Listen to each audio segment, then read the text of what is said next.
Good evening students, welcome back to our 11th accountancy class. Okay, so in this class we are going to start with a new unit, that is unit 8, bank reconciliation statement. So what is meant by bank reconciliation statement? That means in case bankல ஏதாவது ஒரு சில mistakes வருது நமக்கு அப்படினா அதை வந்து rectify பண்றதுக்காக இந்த statement அவங்க எடுப்பாங்க இல்லையா? So that statement is called bank reconciliation statement. தமிழ்ல சொல்லுவாங்க அப்படினா வங்கி சரிக்கட்டும் பட்டியல் அப்படினு சொல்லுவாங்க தமிழ் மீனிங். சரிங்களா? So பார்க்கலாம் இதல என்னென்ன மிஸ்டேக்ஸ்லாம் வருது அதை எப்படி ரெக்டிஃபை பண்றாங்க அப்படின்றத.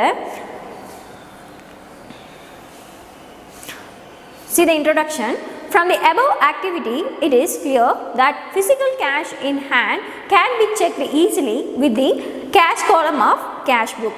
But checking the accuracy of transaction in the bank column of cash book cannot be done without bank statement. So என்ன சொல்றாங்க அப்படினா it is clear cash in hand, that means நம்ம கையில் எவ்வளோ காசு இருக்கோ நம்ம என்ன பண்ணலாம் ஈஸியாக அதை செக் பண்ணலாம். எப்படி நம்ம கவுண்ட் பண்ணுவோம் இல்லையா? ஸோ அது மூலயமாவும் பண்ணலாம். இல்லை அப்படின்னா கேஷ் புக்கில் இருக்க கேஷ் காலம் இருக்கு இல்லையா? ஸோ அதை பேஸ் பண்ணி நம்ம அதை ஈஸியாக செக் பண்ணலாம். ஆனால் நம்ம பேங்க் புக்கில் இருக்கக்கூடிய டிரான்சாக்ஷன்ஸ் இருக்கு இல்லையா? ஸோ அது பார்த்திங்கன்னா நிறைய டிரான்சாக்ஷன்ஸ் இருக்கும். ஸோ அதை பேஸ் பண்ணி நம்ம என்ன பண்ண முடியாது, அக்யூரஸியாக அதோட அமௌண்ட் எவ்வளோ அப்படின்றத நம்ம சொல்ல முடியாது. ஆனால் எதை வச்சு நம்ம சொல்லலாம் அப்படின்னா பேங்க் ஸ்டேட்மெண்ட் நம்ம கையில் இருந்தது, தட் மீன்ஸ் பாஸ்புக் சொல்லுவோம் இல்லையா? பேங்க்குக்கெலாம் போனால் பாஸ்புக் கண்டிப்பாக மஸ்ட்டு இல்லையா? ஸோ அந்த பாஸ்புக்கில் போய் நம்ம ஸ்டேட்மெண்ட் எடுத்தோம் அப்படின்னா அந்த ஸ்டேட்மெண்ட் தான் பேங்க் ஸ்டேட்மெண்ட். ஓகே, ஸோ இந்த ஸ்டேட்மெண்ட் இருந்துச்சுன்னா நம்ம எவ்வளோ டிரான்சாக்ஷன் பண்ணியிருக்கோம், அதோட அக்யூரசி அமௌண்ட் எவ்வளோ அப்படின்றத we can ascertain. Okay, next one, bank statement or bank passbook. So bank statement என்றது ஒன்றும் இல்லை, bank passbook நம்ம யூஸ் பண்ணோம் இல்லையா? அந்த பாஸ்புக்கு தான் bank statement அப்படின்னு சொல்லியிருக்காங்க. It is very common in business these days to deposit checks received and cash with the bank. So பார்த்தீங்கன்னா இப்போ என்ன ஆகுது, நிறைய ரொம்ப கேஷுவலாக ஆகிடுச்சு பேங்க்கில் நம்ம ட்ரான்சாக்ஷன் பண்ணுறது. ஓகேவா? ஸோ நம்ம என்ன பண்ணலாம், செக்கை டெபாசிட் பண்ணலாம் அண்ட் செக்கை நம்ம இஷ்யூ பண்ணலாம். ஸோ நிறைய ஆக்டிவிட்டீஸ் இப்போ ரெகுலராக நடந்துகிட்டு இருக்குது. Okay, payments can also be made through bank. அது மட்டும் இல்லாமல் என்ன ஆகுது, பேமெண்ட்ஸ் கூட என்ன ஆகுது பேங்க்ஸ் மூலயமாவே வந்து நம்ம பே பண்ணுறோம். அதில் வந்து நம்ம டெபிட் அண்ட் கிரெடிட் இதெல்லாம் பண்ணிகிட்டு இருக்கோம் இல்லையா? Because dealing cash through bank is always safe. எதனால் நம்ம பேங்க்லேயே பண்ணிகிட்டு இருக்கோம் அப்படின்னா எதனால், பிகாஸ் அதை வந்து ஒரு சேஃபாக நம்ம ட்ரீட் பண்ணுறோம். சரியா? ஸோ அதுலேருந்து நம்மளுக்கு எந்த ஒரு மிஸ்யூஸும் ஆகாது, கேஷ் நம்மளுக்கு கரெக்டாக வந்து சேரும் அப்படின்றதால நம்ம பேங்க்கை டீல் பண்ணுறோம். Also it is legally necessary to operate the transaction through bank beyond a certain limit. அது மட்டும் இல்லாமல் நம்ம அது பேங்க்கில் பண்ணுறோம் அப்படின்னா அதுக்கு ஒரு சில லிமிட் இருக்குது. சரியா? ஸோ அதை தாண்டி நம்ம டிரான்சாக்ஷன்ஸ் பண்ணக்கூடாது. When any bank transaction is undertaken, 2 records are kept of the transaction. So பார்த்தீங்கன்னா பேங்க்கில் எந்த டிரான்சாக்ஷன் பண்ணாலும் என்ன ஆகுதான், 2 ரெக்கார்ட்ஸ் வந்து கண்டிப்பாக மெயின்டைன் பண்ணணும். One is kept by the business. ஓகேவா? ஒன்று யார் பண்ணுறாங்க, kept by the business, that means customer to the bank, which is the cash book. So customer என்ன பண்ணுவாங்க, கேஷ் புக்கில் என்டர் பண்ணுவாங்க.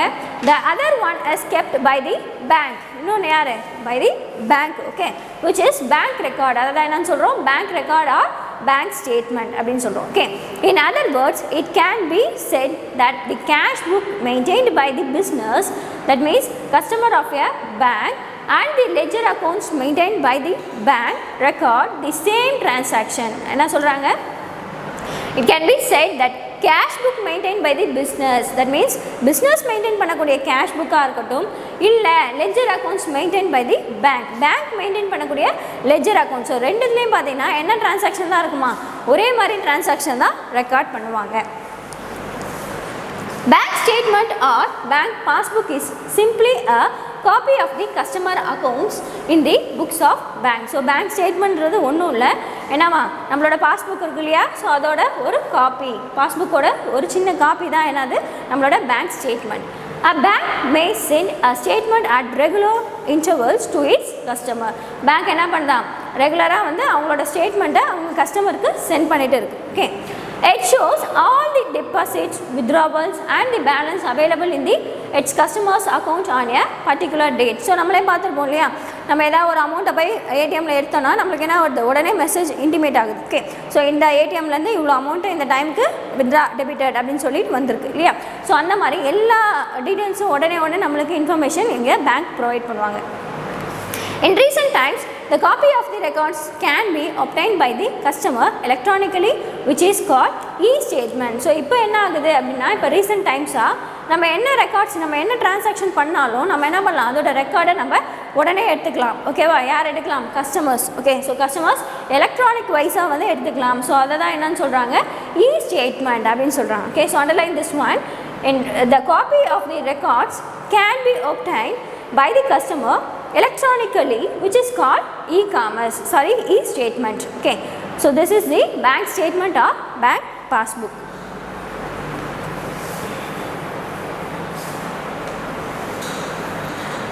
Next one, various types of accounts such as savings account, fixed account, current account, etc. can be opened with the bank by different types of customers. So பாத்தீங்கன்னா என்ன பண்றாங்களா, பேங்க்ல different types of accounts open பண்றாங்க. அது என்னென்ன account பாருங்க, savings account, fixed account and current account. So இந்த மாதிரி different types of account வந்து அங்கே ஓப்பன் பண்றாங்க. Okay, but current account is the most suitable for business concern. ஆனால் எந்த அக்கௌண்ட் தான் சூட்டபிளான ஒன் பிஸ்னஸ்க்கு அப்படின்னு பார்த்தோன்னா, which is current account. The facility of bank overdraft is not available to any account other than the current account. So பார்த்தீங்கன்னா current அக்கௌண்ட்டில் இருக்கக்கூடிய facilities எந்த ஒரு பேங்க் மற்ற எந்த ஒரு அக்கௌண்ட்லேயும் வந்து இருக்காது. Okay, so the facility of bank overdraft, that means என்ன ஃபெசிலிட்டி, பேங்க் ஓவர் டிராஃப்ட் பண்ணக்கூடிய ஃபெசிலிட்டி மற்ற எந்த அக்கௌண்ட்லேயும் நம்மளுக்கு இருக்காது. எந்த அக்கௌண்ட்டை தவிர்த்து, except current account. Okay,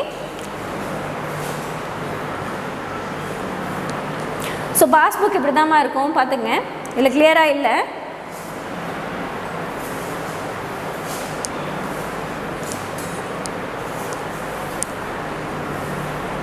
When the entries in the bank statement are compared with the cash book, it will be found that the accounting treatment is reversed in the cash book. So பார்த்தீங்கன்னா bank ஸ்டேட்மெண்ட்ஸில் இருக்கக்கூடிய entries okay எல்லாமே எப்படி இருக்குமா, cash புக்கை compare பண்ணி தான் இருக்கும். அது மட்டும் இல்லாமல் அது எப்படி இருக்குதா, it will be found that accounting treatment is reversed in the cash book. Cash புக்கோட ரிவர்ஸ் ஃபார்மில் இருக்கும்.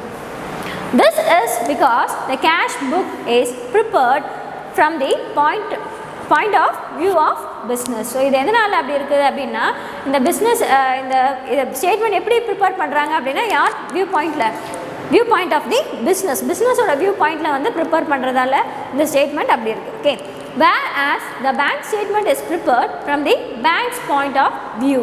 அப்போ கேஷ் புக் யார் பாயிண்ட் ஆஃப் வியூவில் இருக்குது அப்படின்னா, பிஸ்னஸ் பாயிண்ட் ஆஃப் வியூவில் இருக்கும்.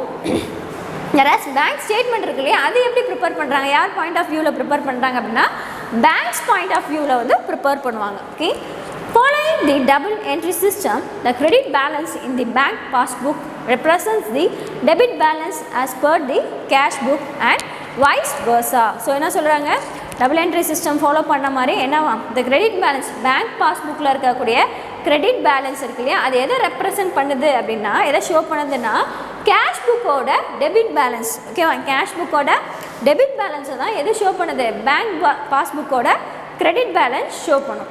ஓகே, அதே வந்து வைஸ் வர்சா, அப்படியே ஆப்போசிட், இதோட டெபிட் பேலன்ஸ் இதோட கிரெடிட் பேலன்ஸை ஷோ பண்ணும். This is because bank is a debtor for the business and business unit is a creditor for the bank. So இது எதனால் வைஸ் வர்சா ஆகுது அப்படின்னா, பேங்க் வந்து எப்படி டெட்டாராக இருக்காங்க யாருக்கு, பிஸ்னஸ்க்கு. ஓகே, அண்ட் பிஸ்னஸ் யூனிட் பார்த்தீங்கன்னா கிரெடிட்டாராக இருக்காங்க யாருக்கு அப்படின்னா, பேங்க்குக்கு. when there is a customer account is credited in the bank's book as this is the amount owed by the bank its customer. மணி பார்த்தீங்கன்னா டெபாசிட் பண்ணுறோம் இல்லையா, when money is deposited by the business ஓகேவா into the bank. ஒரு business பேங்க்கில் வந்து அமௌண்ட்டை deposit பண்ணுது அப்படின்னா கஸ்டமர் அக்கௌண்ட் எப்படி ஆகுமா, கிரெடிட் ஆகும். ஓகேவா, பேங்க்கோட பாஸ்புக்கில் அவங்களோட அக்கௌண்ட்டில் கிரெடிட் ஆகும் amount. As this is the amount owed by the bank. So இந்த அமௌண்ட் யார் எடுத்து ஓட் பண்ணுறது அப்படின்னா, bank to its customer. Similarly, when the money is withdrawn or taken out of the bank by the business என்ன பண்ணுறாங்க, அதுலேருந்து பேங்க்லேருந்து மணி எடுக்கிறாங்க, வெளியே எடுக்கிறாங்க அப்படின்னா கஸ்டமர்ஸ் அக்கௌண்ட்டில் என்ன ஆகுது, டெபிட் ஆகுது. புரியுதா? So as this is decreases the amount owed by the bank to the customer. As a result of this, favorable balance as per bank statement, that is bank passbook, will appear as a credit balance and overdrawn balance as a debit balance. So பார்த்தீங்கன்னா favourable balance எந்த சைடில் வருதா, credit சைட்லையும், and ஓவர்ட்ரான் balance இருக்குது இல்லையா, அதாவது negative balance, that means அது எந்த சைடில் வருது அப்படின்னா டெபிட் பேலன்ஸ்லேயும் வருது. Okay, next one. And next topic is bank overdraft. It is not possible to have unfavorable cash balance in the cash book, but it is possible to have unfavorable balance in the bank account. So பார்த்தீங்கன்னா நம்ம நினச்சே பார்க்க முடியாத அளவுக்கு amount நம்ம cash புக்கில் வச்சுருக்க முடியாது பேலன்ஸாக, இல்லையா? ஆனால் என்ன பண்ணலாமா, அது எங்கே பாசிபிள், நம்மளோட பேங்க் அக்கௌண்ட்டில் it is possible. Unfavourable balance வந்து நம்மளோட பேங்க் அக்கௌண்ட்டில் possible. when the business is not having sufficient money in its bank account, it can borrow money from the bank. As a result of this, amount is overdrawn from the bank. So எதனால் இது possible bank அக்கௌண்ட்டில் மட்டும் அப்படின்னு பார்த்தோன்னா, business என்ன பண்ணலாம், இவங்க வந்து நான் உங்ககிட்ட போதுமான அளவு சஃபிஷியன்ட் மணி இல்லை அப்படின்னா அவங்க என்ன பண்ணலான்னா பேங்க்கிட்டேருந்து பாரோ பண்ணலாம் மணியை, சரியா? ஸோ அந்த மாதிரி பாரோ பண்ணுறாங்க இல்லையா, அந்த அமௌண்ட்டை தான் என்னன்னு சொல்கிறாங்க, பேங்க் ஓவர் டிராஃப்ட் அப்படின்னு சொல்கிறாங்க, ஓகேவா? As a result of this amount is overdrawn from bank. So பேங்க்கிட்டேருந்து ஒரு அமௌண்ட்டை ஓவர் ட்ரான் பண்ணுறாங்க, அதான் வந்து என்ன சொல்கிறாங்க, bank overdraft. So see the tablet column records. So என்னென்ன ரெக்கார்ட்ஸ் இருக்குது பாருங்கள். First one bank statement. So bank ஸ்டேட்மெண்ட்டில் எப்படி நெகட்டிவ் பேலன்ஸ் இருந்தால் டெபிட் பேலன்ஸா, இல்லை பாசிட்டிவ் பேலன்ஸ் இருந்தால் கிரெடிட் பேலன்ஸா அப்படின்னு கொடுத்துருக்காங்க. ரிசன் ஸோ பேங்க் ஸ்டேட்மெண்ட்டில் பார்த்தீங்கன்னா negative balance, that means over draft வந்தாலே அது வந்து நெகட்டிவ் பேலன்ஸ், சரியா? So overdraft negative balance வந்திருந்தால் பேங்க் ஸ்டேட்மெண்ட்டில் எந்த சைடில் இருக்குமா, ரெக்கார்டு டெபிட் பேலன்ஸாக ஷோ பண்ணும். அண்ட் அதுவே favourable balance, that means positive பேலன்ஸாக இருந்துச்சு அப்படின்னா அதை கிரெடிட் பேலன்ஸாக நம்ம ட்ரீட் பண்ணுவோம். Next one cash book. So cash புக்கில் பார்த்தீங்கன்னா favourable balance, that means positive balance இருந்தால் அதை நம்ம டெபிட் பேலன்ஸில் போடுவோம். அண்ட் நெகட்டிவ் பேலன்ஸ் இருந்தால் அதை நம்ம கிரெடிட் பேலன்ஸில் போஸ்ட் பண்ணுவோம். ஜஸ்ட் ஒரு ஆப்போசிட் தான், சரியா? ஸோ இங்கே நெகட்டிவ் அப்படின்னா இந்த பக்கம் பாசிட்டிவ், அண்ட் அதே பாசிட்டிவ் கேஷ் புக்கில் டெபிட் பேலன்ஸ் அண்ட் நெகட்டிவ் வந்து credit balance. Okay, next one difference between bank column of cash book and bank statement.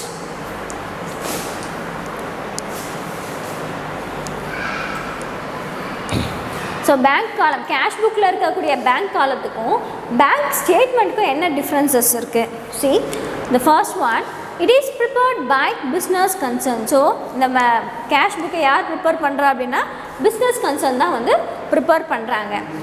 ஆனால் பேங்க் ஸ்டேட்மெண்ட் பாருங்கள், it is prepared by bank. So இது யார் prepare பண்ணுறா, bank prepare பண்ணுறாங்க. Okay, so that means banker, பேங்க்லனா பேங்க்கில் work பண்ணக்கூடிய bankers வந்து ப்ரிப்பேர் பண்ணக்கூடிய ஸ்டேட்மெண்ட் தான் bank statement. And next one cash deposits are entered on the debit side. So cash ஏதாவது டெபாசிட் பண்ணுறோம் அப்படின்னா அது எந்த சைடில் வந்து எந்த சைடில் என்ட்ரி போடுறோமா, கேஷ் புக்கில் டெபிட் சைட், ஓகேவா? ஸோ டெபிட் சைடில் வந்து நம்ம கேஷ் ஏதாவது டெபாசிட் பண்ணுறோம் அப்படின்னா என்ட்ரி போஸ்ட் பண்ணுவோம். அண்ட் பேங்க் ஸ்டேட்மெண்ட்டில் பாருங்கள் cash deposits are entered in the credit column. So credit காலத்தில் போய் தான் நம்ம என்ன பண்ணுவோம், கேஷ் ஏதாவது டெபாசிட் ஆனால் பேங்க் ஸ்டேட்மெண்ட்டில் என்ட்ரி போஸ்ட் பண்ணணும். Third one cash withdrawals are entered on the credit side. So ஏதாவது கேஷ் நம்ம வித்ட்ரா பண்ணியிருக்கோம் அப்படின்னா அப்போ கேஷ் புக்கில் எந்த சைடில் போஸ்ட் பண்ணணுமா, கிரெடிட் சைடில் போஸ்ட் பண்ணணும். ஓகே, பேங்க் ஸ்டேட்மெண்ட்டில் பாருங்கள் cash withdrawn are entered in the debit column. So debit காலத்தில் போய்ட்டு நம்ம கேஷ் எதாவது எடுத்துருந்தோம் அப்படின்னா பேங்க் ஸ்டேட்மெண்ட்டில் என்டர் போஸ்ட் பண்ணணும். Next one cheque deposits are debited on the day of the deposit. So cheque deposit பண்ணுறோம் அப்படின்னா அது எப்போ வந்து டெபிட் பண்ணுவாங்களாம், என்றைக்கு நம்ம செக்கு டெபாசிட் பண்ணுமோ அன்றைக்கே தான் வந்து என்ன பண்ணுவாங்க, டெபிட் பண்ணுவாங்க. எங்கே, கேஷ் புக்கில் bank column. Okay, cheque deposits are credited only at the time of realisation of cheque. ஓகேவா? என்ன பண்ணுறாங்க, எப்போ டெபாசிட் பண்ணமோ அப்போயே என்ட்ரி போஸ்ட் பண்ணிடுறாங்க இல்லையா அந்த அன்றைக்கே. ஆனால் இது எப்போ பண்ணுறாங்களாம், அந்த செக்கு டெபாசிட் பண்ணோம் இல்லையா, are credited only at the time of realisation of cheque. அந்த செக்கை எப்போ நம்ம பேமெண்ட் கொடுக்குறோமோ அப்போ தான் என்ன பண்ணுவாங்க, ரெக்கார்ட் என்ட்ரி போஸ்ட் பண்ணுவாங்க. Fifth one cheques issued are credited on this day of issue of cheque. So cheque ஏதாவது இஷ்யூ பண்ணுறோம் அப்படின்னா அது எந்த சைடில் போஸ்ட் பண்ணுறாங்க, கிரெடிட்டட். ஓகேவா? So credited on the day of issue of cheque. So என்றைக்கு நம்ம செக்கை இஷ்யூ பண்ணுறோமோ அன்றைக்கே என்ன பண்ணுறாங்க, அதை கிரெடிட்டில் போஸ்ட் பண்ணுவாங்க.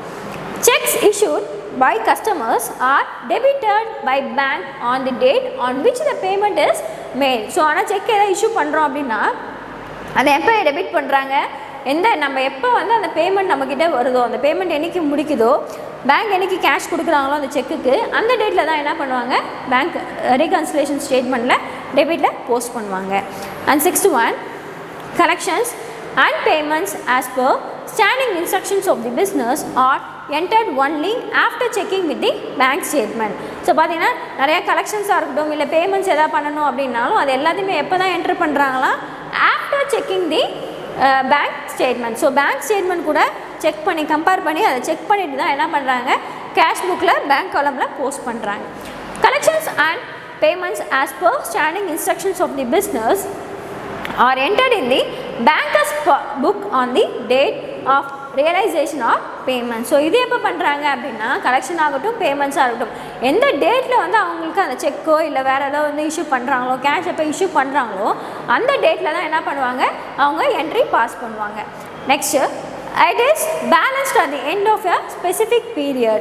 ஸோ இது எப்போலாம் பேலன்ஸ் பண்ணுவாங்க இந்த கேஷ் புக்கில் இருக்க பேங்க் காலத்தை அப்படின்னா, ஒரு பர்டிகுலர் பீரியட்ஸ்க்கு ஒன்ஸ் என்ன பண்ணுவாங்க, இதை பேலன்ஸ் பண்ணுவாங்க. ஓகே, ஆனால் பேங்க் ஸ்டேட்மெண்ட் பாருங்கள், it is balanced after each transaction. ஒரு டிரான்சாக்ஷன் முடிஞ்ச உடனே என்ன பண்ணுறாங்களா, இந்த பேங்க் ஸ்டேட்மெண்ட்டை அவங்க பேலன்ஸ் பண்ணிட்டு இருக்காங்க. Okay, so this are the difference between bank column of cash book and bank statement. So next topic is bank reconciliation statement, that is BRS. Okay, if every entry in the cash book matches with the bank statement, then bank balance will be the same in the both the records. So பார்த்தீங்கன்னா cash புக்கில் இருக்க each and every entry எப்படி இருக்கா, bank statement கூட மேட்சாக இருக்கும். ஓகேவா, so எதனால் மேட்சாக இருக்குது அப்படின்னா, அப்போ தான் என்ன ஆகும், bank balance will be the same in the records. அப்போ தான் பேங்க் பேலன்ஸும் அந்த கேஷ் புக்கில் இருக்க பேங்க் காலமும் ரெண்டோட பேலன்ஸும் ஈக்குவலாக இருக்கும். Okay, but practically it may not be possible. ஆனால் ப்ராக்டிக்கலாக பார்த்தோம் அப்படின்னா அது பாசிபிள் கிடையாது. எப்பயுமே ஒரே மேட்சாக இருக்கும் அப்படின்னு சொல்ல முடியாது. பை மிஸ்டேக் என்ன ஆகும், நிறையா மிஸ்மேட்ச் வரும் இல்லையா. ஸோ அதனால் it may not be possible. When the balances do not agree with each other, the need for preparing a statement to explain the causes arise. So எப்பயுமே அது மேட்ச் ஆகும்னு சொல்ல முடியாது. ஸோ இன்கேஸ் ஏதாவது ஒரு மிஸ்மேட்ச் வந்துருந்து அப்படின்னா நம்ம என்ன பண்ணணுமா, பேலன்ஸு ஒன்றா இருக்காது. ஸோ அப்போ ஒரு ஸ்டேட்மெண்ட் நம்ம ப்ரிப்பேர் பண்ணணும். Okay, we have to prepare a statement to explain the causes arise. So எதுக்காக அந்த ஸ்டேட்மெண்ட் ப்ரிப்பேர் பண்ணணும் அப்படின்னா, இந்த மாதிரி காசஸ் எதனால் உருவாச்சு, ஸோ எதனால் இந்த மிஸ்மேட்ச் வந்தது அப்படின்றதுக்கான ஒரு statement we have to prepare. Okay, this statement is called bank reconciliation statement. Underline this one. So அந்த ஸ்டேட்மெண்ட் ப்ரிப்பேர் பண்ணுறோம் இல்லையா, அந்த ஸ்டேட்மெண்ட்டை தான் என்னன்னு சொல்கிறாங்க, BRS, that is bank reconciliation statement. Okay, the bank reconciliation statement is a statement that reconciles the balance as per the bank column of cash book with the balance as per the bank statement by giving the reason for such differences along with the amount. So இது எதனால் prepare பண்ணுறாங்க அப்படின்னா, bank column cash புக்கில் இருக்க bank காலத்துக்கும் bank ஸ்டேட்மெண்ட்டில் இருக்க balance ரெண்டுத்துக்கும் உள்ள டிஃப்ரென்ஸ் எதனால் மிஸ்மேட்ச் ஆச்சு அப்படின்ற ரீசனை இந்த ஸ்டேட்மெண்ட் நம்மளுக்கு கொடுக்கும். ஓகேவா, so that's why the bank reconciliation statement is prepared. As a result of this, internal records of a business can be reconciled with the external records. So அதனால் என்ன பண்ணுறாங்க, ரிசல்ட் அதுலேருந்து வரக்கூடிய ரிசல்ட் என்னது, பிஸ்னஸோட internal records, that means bank column of cash book. So cash புக்கில் இருக்க bank காலமும் அண்ட் பேங்க் ஸ்டேட்மெண்ட் ரெண்டுமே என்ன ஆகுது அப்படின்னா ரீகன்சில் பண்ணப்படுறாங்க. ஓகேவா, ஸோ என்னென்ன மிஸ்டேக் இருக்குது அப்படின்றத ரெக்டிஃபை பண்ணுறாங்க. Okay, so that type of statement is called bank reconciliation statement, that is BRS. Next one, need for bank reconciliation statement. So எதனால் அது பண்ணுறோம், அது தேவை என்ன, நீட்ஸ் என்ன. Okay, it is important to compare the bank statement and bank column of cash book. So என்ன சொல்கிறாங்க, it is very important. எதுக்காக, to compare the bank statement, bank ஸ்டேட்மெண்ட்டோட பேலன்ஸும் அண்ட் கேஷ் புக்கில் இருக்க பேங்க் காலம் இருக்கு இல்லையா. ஸோ இது ரெண்டுத்தோட பேலன்ஸும் கம்பேர் பண்ணுறது ரொம்ப important. if two balance do not match, it is necessary to reconcile them to explain why the difference have occurred. Okay, so எதனால் அதை கம்பேர் பண்ணுறாங்க அப்படின்னா, இப்போ ரெண்டுத்தோட பேலன்ஸும் மேட்ச் ஆகலை. ஓகே, ஸோ ஏதோ ஒரு மிஸ்மேட்ச் இருக்குது அப்படின்னா அங்கே என்ன மிஸ்டேக்ஸ் இருக்குது, ஸோ எதனால் வந்து அந்த மிஸ்மேட்ச் வந்தது அப்படின்றத நம்ம என்ன பண்ணோம், எக்ஸ்பிளைன் பண்ணணும். எதனால் அந்த டிஃப்ரென்ஸ் வந்து அக்கர் ஆச்சு அப்படின்றத we have to explain. So it may be prepared every month, every week, or even daily depending on the number of transactions and the needs of the business. So இதை நம்ம பண்ணுறோம் இல்லையா, explain பண்ணுறோம் இல்லையா, அது எப்பப்பெல்லாம் பண்ணணும், அந்த ஸ்டேட்மெண்ட் எப்பப்பெல்லாம் கொடுக்கணும் அப்படின்னா எவ்ரி மந்த், ஓகேவா, ஒரு மந்த்தும் கொடுக்கணும். அண்ட் எவ்ரி வீக், ஒரு வீக் வைஸாக ஒரு ஃபஸ்ட் வீக் முடிஞ்சிச்சுன்னா செகண்ட் வீக், ஸோ இந்த மாதிரி வீக்லி வைஸ் அதை ஸ்டேட்மெண்ட் ப்ரிப்பேர் பண்ணணும். இல்லை அப்படின்னா ஈவன் டெய்லி கூட வந்து நம்ம அந்த ஸ்டேட்மெண்ட் கொடுக்கலாம். எதை பேஸ் பண்ணி டெய்லி கொடுக்கலாம் அப்படின்னா நம்ம பிஸ்னஸில் நடக்கக்கூடிய டிரான்சாக்ஷன்ஸ், ஓகேவா. ஸோ டிரான்சாக்ஷன்ஸை பேஸ் பண்ணி அது மந்த்லி ஒன்ஸா இல்லை வீக்லி ஒன்ஸா இல்லை டெய்லி ஒன்ஸா அப்படின்றத நம்ம டிபெண்ட் பண்ணணும், சரிங்களா. So that type of statement is called bank reconciliation statement. So பாருங்கள், balance as per cash book, that is bank statement, and balance as per cash book, that is bank statement, ஓகேவா. So balance தான், cash புக்கோட balance எப்படி இருக்குது, ஒன்று increase ஆகும் இல்லை decrease ஆகும், ஓகே. ஸோ பாருங்கள், to identify the reason for the difference between the bank balance as per the cash book and bank balance as per the bank statement. So என்ன பண்ணணும், நம்ம பேங்க் புக்லேயும் அண்ட் பேங்க் ஸ்டேட்மெண்ட் இருக்கு இல்லையா, so ரெண்டுத்துலேயும் இருக்கக்கூடிய difference எதனால் வந்துச்சு, அதோட reason என்ன அப்படின்றத we have to identify. Next one, to identify the delay in the clearance of check. So நம்ம கொடுத்த செக்ஸோட கிளியரன்ஸ் ஏன் உடனே கிளியர் ஆகலை, எதனால் ஆச்சு, அதோட டிலே எந்த ரீசனு அப்படின்றத நம்ம என்ன பண்ணணும், ஐடென்டிஃபை பண்ணணும் இல்லையா. Next one, to assign the correct balance of bank column of cash book. So cash புக்கில் இருக்கக்கூடிய பேங்க் காலத்தோட பேலன்ஸை நம்ம என்ன பண்ணணும், கரெக்டாக நம்ம கண்டுபிடிக்கணும், அசைன் பண்ணணும், okay. Next one, to discourage the accountants of the business as well as the bank from misusing funds, ஓகேவா. ஸோ இந்த மாதிரி அக்கௌண்டன்ஸாக இருக்கட்டும் இல்லை அங்கே இருக்க மேனேஜர் கிளர்க்ஸ் அவங்க எல்லாம் என்ன பண்ணுறாங்க அப்படின்னா பிஸ்னஸில் இருக்க ஃபண்ட்ஸை மிஸ்யூஸ் பண்ணுறாங்க, சரியா. ஸோ அந்த மாதிரி மிஸ்யூஸ் பண்ணுறவங்கள நம்ம என்ன பண்ணணும் அப்படின்னா டிஸ்கரேஜ் பண்ணணும், ஓகேவா. ஸோ இதெல்லாம் தான் வந்து இந்த பாயிண்ட்ஸில் கொடுத்துருக்காங்க, சரிங்களா. Okay students, today's class is over. We will continue the following into the next class, okay. Thank you. Character, knowledge, confidence. SRK Higher Secondary School, Curriculum Parkram. I love my school, SRK. Best of the best is SRK. Bright future means SRK. Quality education, SRK. Knowledge forever, last forever. It's for friends to see the culture. Lovely teachers and promise them. What's the culture we will start? I love my school, SRK. Best of the best is SRK. Bright future means SRK. Quality education, SRK. Admission is going on from pre-KG to 12th standard. Group A1A, Maths, Physics, Chemistry, Biology. Group A1B, Physics, Chemistry, Computer Science and Biology. Group A2, Maths, Physics, Chemistry and Computer Science. Group A3, Accountancy, Economics, Commerce and Computer Application. SRK Higher Secondary School, 45/7, Dilliyanur Main Road, Karikalambakkam, Puducherry 7.